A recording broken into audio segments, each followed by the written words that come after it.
Welcome to this explainer. Look, today we're tackling a massive, literally migraine-inducing challenge for enterprise leaders. How do you actually prove the hard, bottom-line financial impact of your UI and UX design? For a long time, measuring the return on design kind of felt like throwing darts in the dark, right? But today, the data is exact, and we are going to break the whole thing down. It is the ultimate multi-million-dollar question keeping CTOs and heads of digital awake at night. How do you quantify UX for a CFO? I mean, inherently, we all know design matters.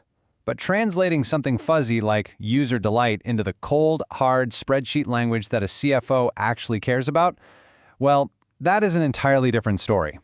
So here is our game plan for today. We'll be looking at 1. The enterprise UX myth, 2.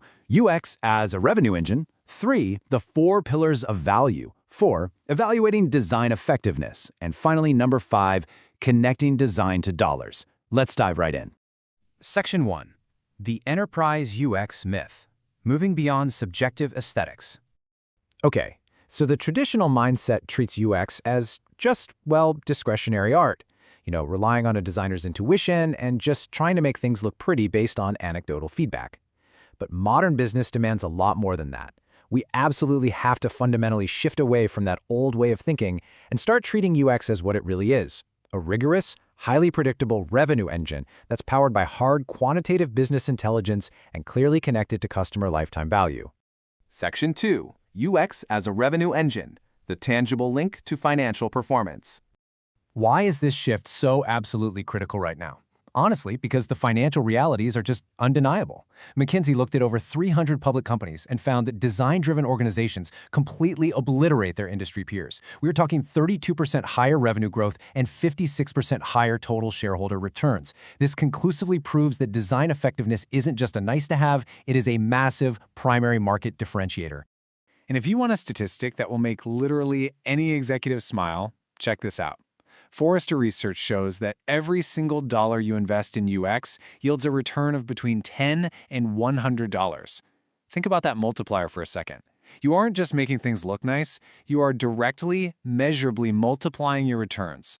Which naturally brings us to the total experience, or TX imperative. Gartner's actually predicting that by 2026, 60% of large enterprises are going to adopt a holistic TX strategy, and the reason is simple. Integrating your customer, employee, and user experience into one unified engine is pretty much the core foundation required to optimize every digital touchpoint and future-proof your business model. Section 3. The 4 pillars of value. The enterprise UX measurement framework. So how do we actually measure this systematically across a massive organization? Well, we use a framework built on 4 interconnected pillars. First, behavioral metrics, so what users actually do. Second, attitudinal metrics, what they say. Third, operational metrics, which is all about internal business efficiency. And fourth, financial metrics, the bottom line impact. This specific framework lets executive teams evaluate design initiatives with the exact same analytical rigor they'd apply to, say, their supply chain. And it's fascinating how each of these directly translates to tangible business value. For example, instead of making your team suffer through notoriously clunky internal software, an intuitive operational design can actually slash your employee training times by a staggering 40 to 60%. On the behavioral side, tweaks can yield 25 to 40% higher productivity, while attitudinal improvements can drastically lower customer churn by 20 to 35%. And all of that, it funnels straight into financial optimization. Section 4. Evaluating design effectiveness. The practitioner's toolkit. All right, to get your hands on this actionable data, we have to start with behavioral efficiency. Task success rate, or TSR, is your absolute foundation here. It measures the percentage of users who can successfully complete defined tasks entirely on their own without needing any assistance. Look, if this number drops, it means your users are actively struggling in real-world conditions, and you know exactly what that leads to: skyrocketing support costs for sure. But behaviors alone really only tell half the story. To understand the why behind those actions, you've got to capture user sentiment using standardized attitudinal metrics. We're talking about essential sentiment metrics like the system usability scale, net promoter score, customer satisfaction, and customer effort score. These capture the perceptual dimensions, the emotional responses that raw behavioral data just simply cannot reveal on its own. Let's do a quick reality check, though, before you rush out to deploy all this. Here is a crucial strategic assessment checkpoint. Do you actually have the technical analytics infrastructure, the plumbing, in place to capture this behavioral data and run these user feedback tools? Executives literally cannot optimize what they cannot measure. So auditing your analytics infrastructure first is absolutely non-negotiable. Section 5. Connecting design to dollars. Calculating the ROI of UX. Now we reach the climax of our framework. This formula is basically your golden ticket to securing executive buy-in. ROI equals financial gain minus cost of investment divided by the cost of investment. You have to take those specific efficiency gains and user sentiments we just talked about and model them to translate directly into the ultimate boardroom language, return on investment. Let's consider a high-stakes e-commerce example to put this into perspective.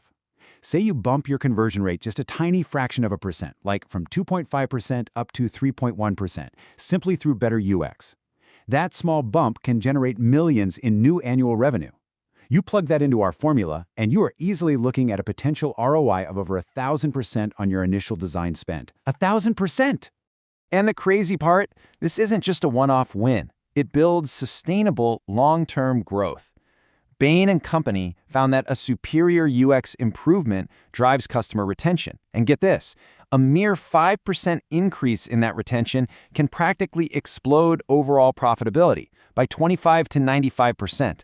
So every UX dollar invested is quite literally a direct driver of customer lifetime value. Transforming your design function into a quantifiable business driver just isn't an option anymore. It's a critical board-level imperative.